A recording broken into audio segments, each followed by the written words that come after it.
Jadi kalau di desa sini kan budaya nderes itu sudah dari saya kecil lah.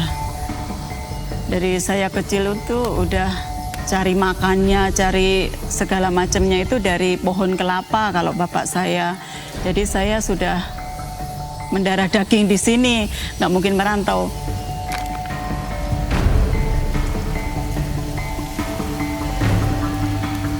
Sampai suami saya juga pekerjaannya seperti itu, nderes.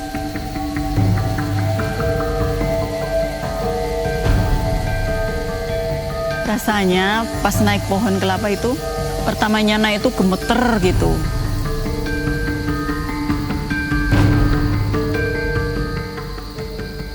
Takutnya kalau jadi penderes itu susah gitu bayangan saya.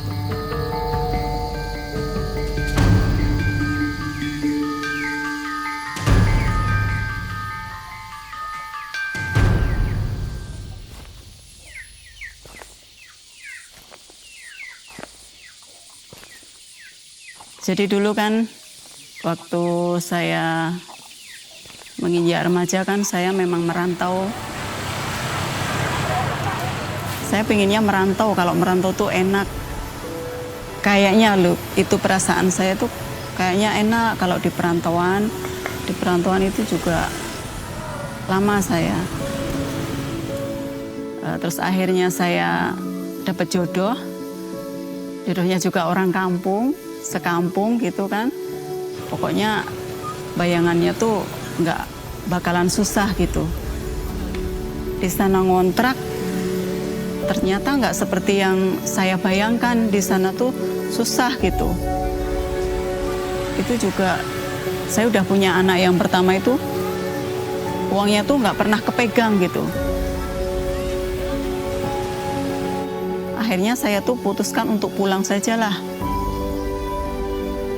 Pulang, pengennya tuh di kampung, pengennya jadi petani gitu. Saya setiap hari itu kalau pagi, kalau badan saya sehat ya, itu pagi itu bangun kadang jam 4 itu pagi lah. Karena saya harus masak nasi, masak air buat mandi, nyiapin makan buat anak-anak sekolah, dan nantinya juga saya harus nganter sekolah.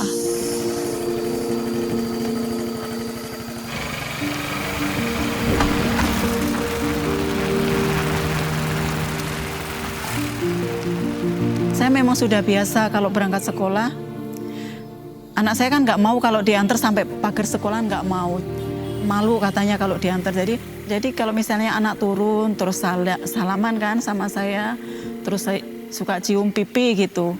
Itu tuh suka diledekin sama temen-temennya. Ih, gede-gede kok masih diciumin gitu. Terus si Meta kan cerita, dicium pernah itu nggak mau gitu. Ya pirain aja lah. Bersyukur aku punya emak sayang, tak suruh jawab seperti itu.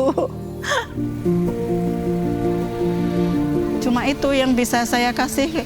Kalau ngasih duit ya nggak bisa yang banyak kan, cuma kasih sayang. Dari kasih sayang itu mudah-mudahan bisa tumbuh lah, bisa saya dapat rezeki gitu. Cuma seperti itu saya tanamkan ke anak, seperti itu.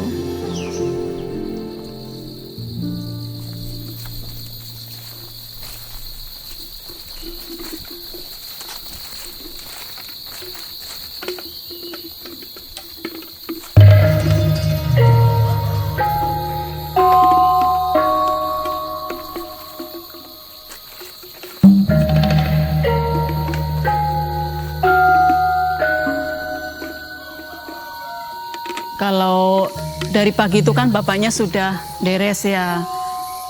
Deres kan kalau 15 pohon sudah capek. Kadang saya juga suka kasihan gitu.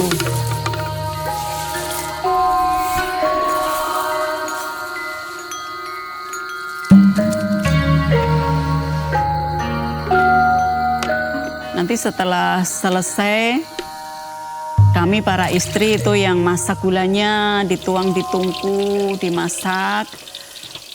Kalau nggak langsung dimasak, gulanya kan jadinya jelek.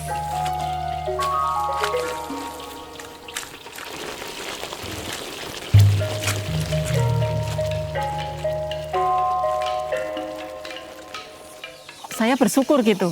Saya bersyukur bisa jadi petani gula. Maksudnya walaupun ada COVID, kalau yang petani lain kan ada dampaknya susah ekonominya, kalau terima kasihnya kalau gula semut tuh masih tetap laku gitu. Untunglah saya jadi petani gula semut gitu. Coba kalau saya tuh masih merantau di kota sana, terus ada ini COVID ini kan, otomatis suami saya paling dirumahkan kerjanya. Coba seandainya saya di perantauan, pasti menderitanya sama seperti itu teman-teman yang pada dipulangkan, maksudnya dirumahkan, nggak kerja, nggak tahu nasib kita kayak apa. Untung kita pulang kampung, Dek, gitu. Saya suka cerita seperti itu. Tuh lihat, kasihan kan yang kena dampak COVID di kota, mereka ngontrak, kerjaan dihentikan, nggak ada gaji. Di kampung kita makan ya daun-daunan, udah cukup lah. Kelapa dibikin lauk, asal kita bisa beli berasnya kan, udah bersyukur. Cuman kita beli makannya di luar itu kan mahal, tetap kena dampak COVID-nya ada. Tapi ya terima kasihnya kita ya diberi kesehatan gitu. Masalah uang kan nanti bisa cari lagi lah.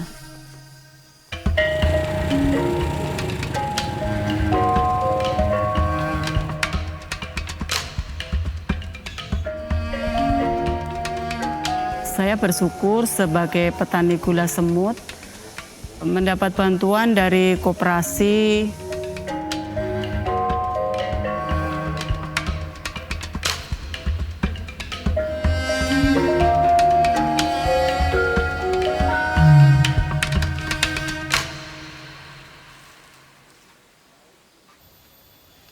Aku Ika Irawati, umurku 29 tahun. Aku pengurus dan bendahara Koperasi Karmatera dan aku anak petani.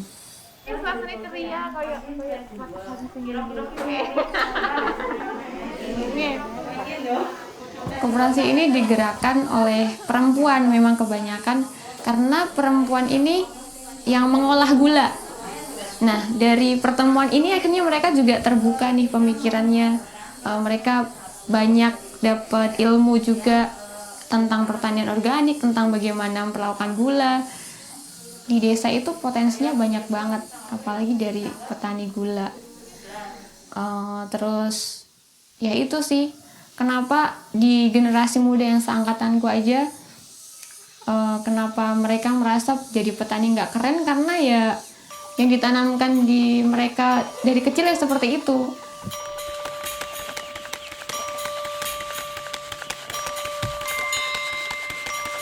Saya tuh suka khawatir kan, nantinya takutnya nggak ada yang meneruskan ini, deresnya itu. Iya memang di sini tuh remaja itu pada nggak mau deres gitu, jarang sekali. Besok kamu kalau hidup jangan kayak bapak ibu, cuma di desa manjat pohon. Kadang tuh dari kecil pikirannya tuh, maksudnya mereka menanamkannya tuh kayak gitu.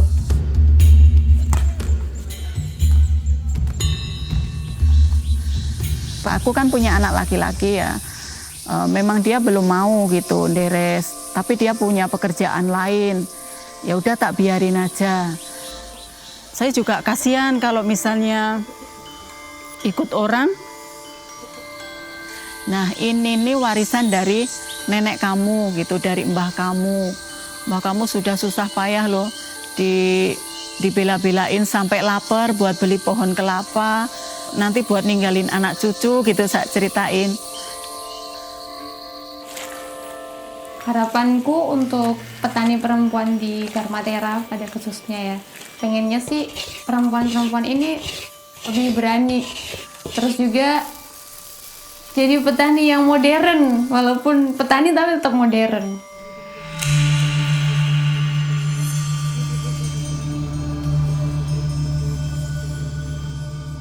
Saya tuh sebenarnya ya itu tadi pingin lah anakku tetap kerja di perusahaan sendiri kan, di pohon kelapa perusahaan sendiri. Kalau dari lubuk hati yang paling dalam, aku kok kalau 6 bulan ke depan aku melihatnya akan lebih baik.